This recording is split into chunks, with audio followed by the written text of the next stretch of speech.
Well, students, good morning. Today we are going to discuss the topic depression in freezing point. It is also a colligative property. Kindly do like, share and subscribe my YouTube channel Chemistry with Pal Sir. याद रखिए chemistry with Pal sir subscribe जरूर कीजिएगा, like तो कर ही दीजिएगा कम से कम। Depression in freezing point, depression in freezing point.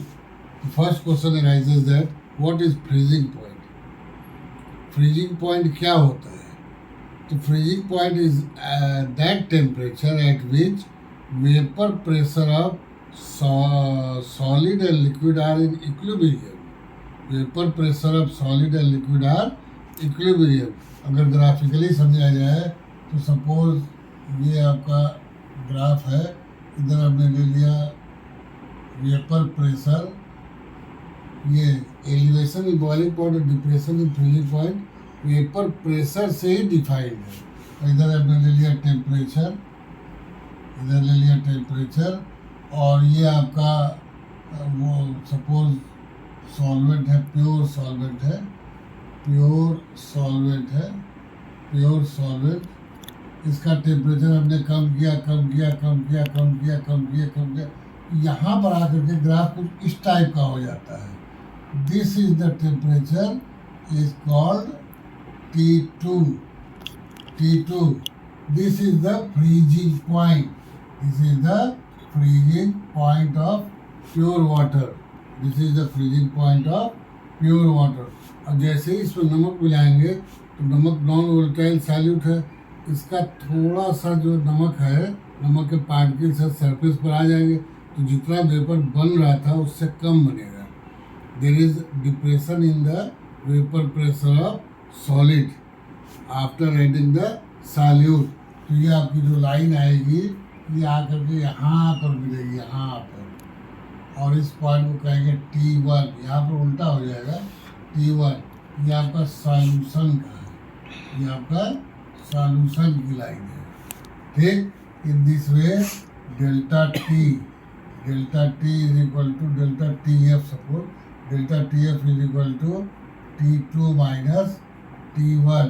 अगर इसको T1 करते तो माइनस में टेम्परेचर आ जाता, माइनस में ना आए इसलिए हमने उल्टा कर दिया है इसको, ठीक है। तो T2 minus T1 is again proportional to molality, is again proportional to molality। और साइन ऑफ प्रोपोर्शनैलिटी हटाते हैं तो एक कांस्टेंट लगाते हैं, तो delta TF is equal to KF into molality. KF it is a constant, proportionality constant, it depends on the practical values.